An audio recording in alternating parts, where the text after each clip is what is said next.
Hi and hello there everyone! So yun nga nagbabalik tayo ulit sa ating no contact update. Yan ang takbuhan na segment ng mga curious sa kanilang mga specific person na zero at wala talagang contact, no? Pero curious about their person's thoughts, no? Ano bang tumatakbong plano? Meron ba? Feelings? Meron ba? Or whatsoever, etc.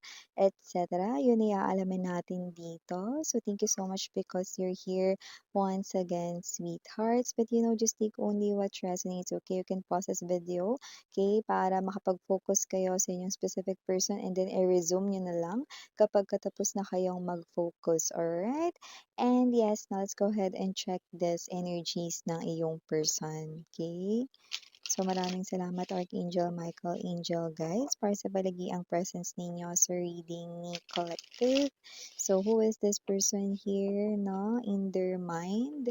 What about this person's thoughts and feelings for my collective? Any messages ba for them? If there is, can you please show me? Just take only what resonates, babe. Alright? Ikaw na nanonood ngayon, nakikinig, ano man ang gamit mo, handphone, cellphone, notebook, laptop, computer, okay, tablet, kung ano man yan. Okay, so let us see. Okay. Nakakita ko ng kasiyahan sa aking mind, like a party, okay, kung di ako nagkakamali parang pag-games yun, madaming tao, nakangiti lahat, could be an event, occasion, party, let's see, death energy, ooh, right at the center, right at the first, no, na ating reading.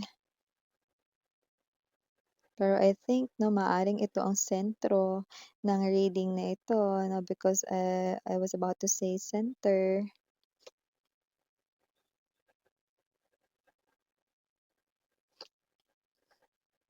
Oh,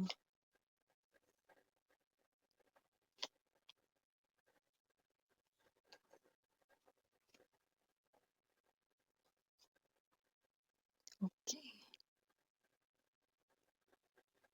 Bottom of the deck, Chariot, Ace of Swords, and the Star. I got it. Kung sino man itong energy na 'to, definitely, this is really the center of this person here, no, na energy. I do pick up, no, yung occasion, yung party, yung pag-games or whatever, no. It has something to do with the holiday season, okay? And I'm also picking up that with the devil and the lovers, no, may diin dito sa parte na to, no, habang nilalapag ko yun kanina. So definitely, kung sino man tong energy na to, no, yeah, there's pressure, okay? Nape-pressure siya dahil magpapasko na, wala pa rin siyang love life dahil wala ka pa rin, yan oh. Hanggang kailan matitiis? Yeah, ang paghihirap ng damdamin. This person here, I do pick up na strategies are really not working. I do pick up no, na gumagawa siya dito ng paraan pero hindi siya mismo yung gumagawa nun. Pwedeng may tulong ng iba. This person here is asking no, favors sa kanya rito mga friends, yung mga old friends niya with the Six of Cups energy, no? Na parang may mga energy siya rito mga ginagawa, no?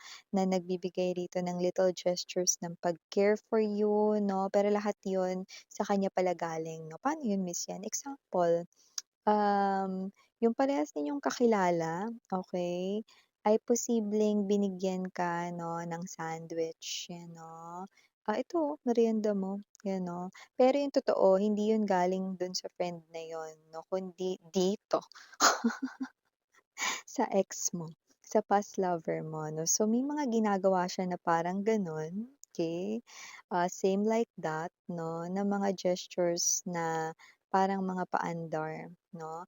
And okay, teka lang Miss Yan, bakit naman siya nafi-feeling down, eh, hindi ko naman alam na sa kanya galing 'yun. Exactly, ito na nga yung sunod kong babanggitin. Okay, paano niya malalaman?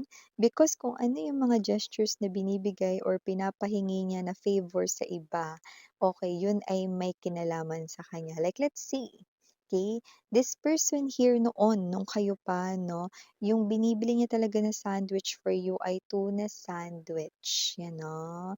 And yung pinabigay niya rin dito 'no, pero yung friend yung nag-abot na pero hindi sinabi na galing sa kanya, basta yung friend na yun, "Oh, ito kolektibo." Sandwich 'yan 'no. So, ikaw ito na parang ano ba naman yung maalala mo siya 'no, alam mo naalala ko yung ex ko dati na ito rin yung sandwich na binibigay niya. Wala talagang kahit na ano, sa social media niya wala siyang makita rito kaya feeling pressured with the devil energy. Hindi lang yun, may mga iba pa rito. Di puwede rin yan sa drinks, 'di ba? Yung mga kung ano yung mga bagay na magpapaalala sa kanya, sa'yo, yun yung hinihingi niya na favor sa mga malalapit sa'yo na konektado pa rin sa'yo. Nakuha mo ba?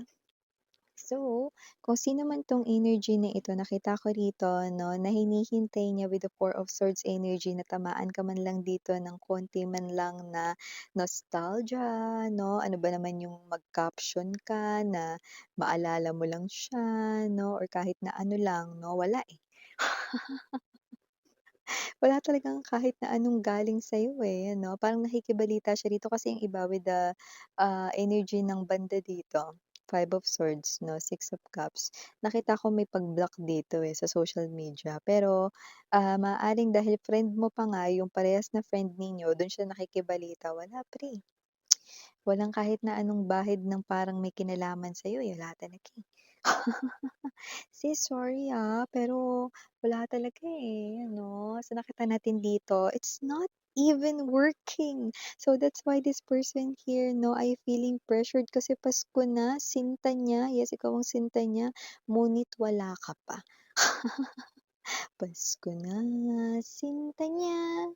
'Yan 'no, hanap-hanap ka niya, 'di ba?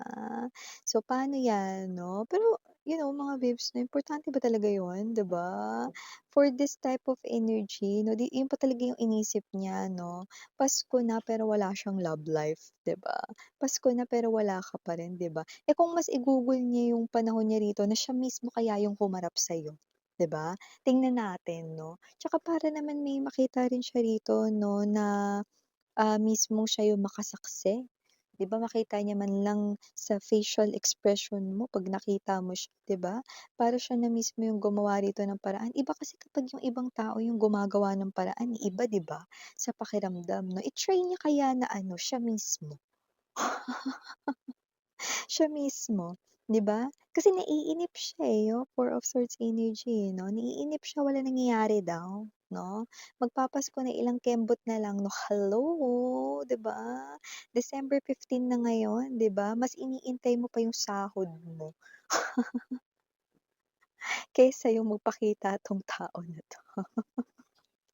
Alam mo with the death energy rin, nakita ko rito na yung pinaka-naaalala mo sa kanya ay ang mga mapapait 'no, na ala-ala 'no, nakalasa ako ng mapait sa aking dila. So, definitely mapait na mga ala-ala yung naaalala mo sa taong ito 'no. So, may energy ka rito 'no, na mas gusto mo talaga na makita yung sahod mo kesa makita yung tao na ito. But yeah, your past lover right in here 'no, ay may mga ginagawang mga gano'ng the moves 'no, mga ninja moves 'no, na hindi mo alam 'no. And yeah, we're pertaining about real-time energies. So, ibig sabihin nangyayari ito ngayon, right at this very moment, right in the kasalukuyan, present moment, present energies that we're tapping in. Alright. And yes, nakikita natin dito 'no, that this person here is someone na nakikita ko rito na nababagabag yung damdamin niya rito, okey? So, nakikita ko rito na itong tao na 'to 'no, dinadaan niya, okey, sa mga ganitong bagay 'no. Minsan bakit nga naman inuutos niya pa sa iba, bakit hindi na lang siya yung gumawa, 'di ba? Exactly my point, 'di ba? Kasi kung sino man 'tong energy na ito, nakikita ko rito 'no, na itong person na 'to with the Ace of Swords energy, nakikita ko naman na totoo naman siya sa mga kinikilos niya. Nakita ko na gumagastos din siya rito 'no, para ipakita yung care niya sa inyo 'no, kita ko naman yun. okey? Pero ang nakikita ko dito parang meron siyang hindi pa siya as in talaga, alam mo yun? Hindi ko pa siya nakikitang as in talaga, nandun sa energy na confident na siya ulit na humarap sa inyo, okey? So, puwedeng meron lakas ng loob pero hindi pa sumasapat, okey? Parang mga gano'ng klase ng energy kaya puwedeng inuutos niya pa sa iba. Pero yung intensyon niya nakita ko naman, oo. Okay. So, kasi naman 'tong energy na 'to 'no, feeling pressured kasi eto 'no, mas malamig yung Pasko niya 'no. So, kung nasa Pinas siya mga bibs 'no, eh, alam mo yung Pasko dapat 'di ba, maaliwalas lang yung hangin, 'di ba banayad lang yung feeling. Yung kanya parang summer ang init. Super init yung hindi komportable 'no, kasi yung init na ito nagbibigay ng pagkainip sa kanya. Ayan 'no. So, nakikita ko dito na itong person na 'to 'no, is being left out dito by you guys. And I do see mahilig pa siya sa ano, sa soft drinks or juice, eh, whatever. Something to do with drinks na puwedeng madalas niyang iniinom, okey? So, just take how this resonates. That might be a clue but not for everybody. And yes, nakita rin natin dito that this person could be someone na nagba-bike or may bike, may motorcycle, whatever, puwedeng may scooter, okay. But definitely this person here is someone na nakikita ko rito na patuloy pa rin siyang nag-iisip ng ano pa yung puwedeng gawin for you, okay. Pero yun nga wala pa, hindi pa sumasagi sa isip niya rito na what's this, um, siya mismo yung gagawa ng mga inuutos niya sa iba. Eh, gusto niya ibulong ko sa kanya. Gusto niya ibulong natin sa kanya para siya yung kumilos talaga, 'no? Kasi nakikita ko rito mga babes 'no, konting-konti na lang dito, eh, kasi may pressure na, eh. 'Pag binulungan natin 'to, maaaring mas bumilis 'no, yung kanya ritong pagkilos, okey? So, nakita natin dito na puwedeng, itong person na 'to 'no, in no time ay siya na mismo ang gagawa ng lahat ng mga bagay na 'yan. Okay, definitely with the star card energy, I do see 'no, na parang meron siya ritong, um, deal with the universe or with God 'no, na parang, "Lord, tuparin mo lang 'tong isang wish ko na 'to." Ibigay mo lang sa'kin ulit si collective, ibalik mo lang ulit sa'kin si collective promise. Yung sinabi kong pangako sa'yo tutuparin ko yun, 'yan 'no. Parang may deal siyang binanggit 'no or pinagdasal or pinagdadasal kay universe dito na once na maging okey, na maging successful ito, na once na maging kayo ulit, magkabalikan kayo rito, kung ano yung sinasabi niya kay universe na gagawin niya or ibibigay niya rito, boom!